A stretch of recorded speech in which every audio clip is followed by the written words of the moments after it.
Global news. Trump's weekly address: NFL players should respect the flag. At first blush, this seems like a lame, trivial topic for him to waste his address on, this week of all weeks. We may have just seen the most consequential 7 days of his presidency.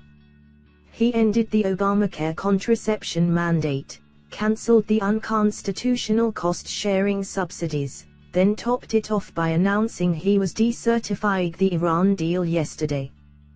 Those last two changes especially could have momentous consequences for the country and for the midterms.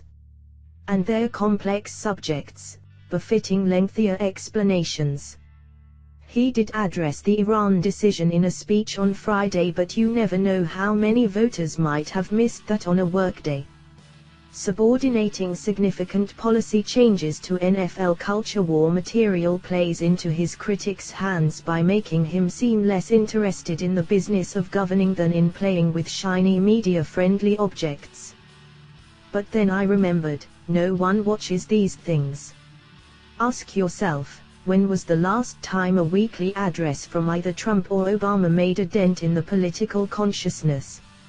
Obama started doing them, I assume, on the theory that it never hurts to have an extra bit of messaging floating around out there, especially when the cost of producing it as cheap as it is with a weekly 3-minute YouTube video.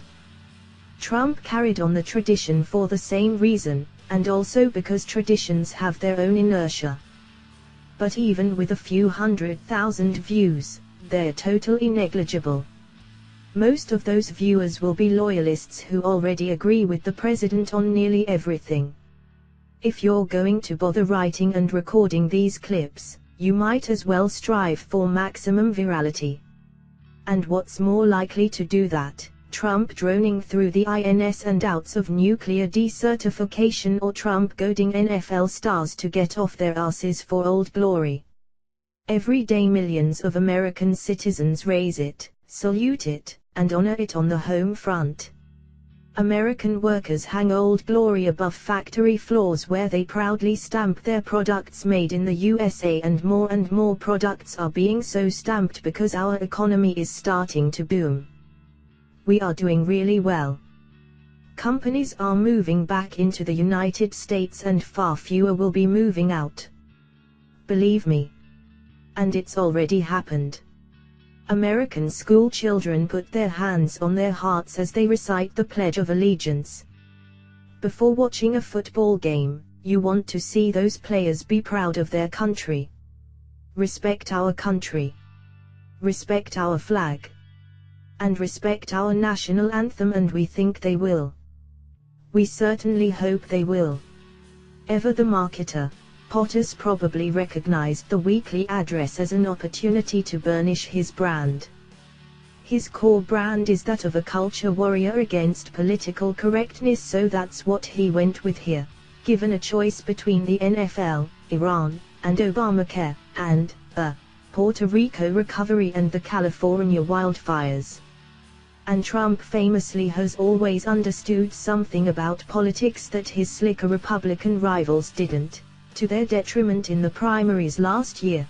People like big, bold, simple ideas.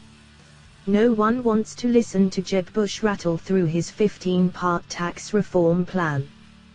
They want the wall. They want to bomb the Shah**T out of ISIS.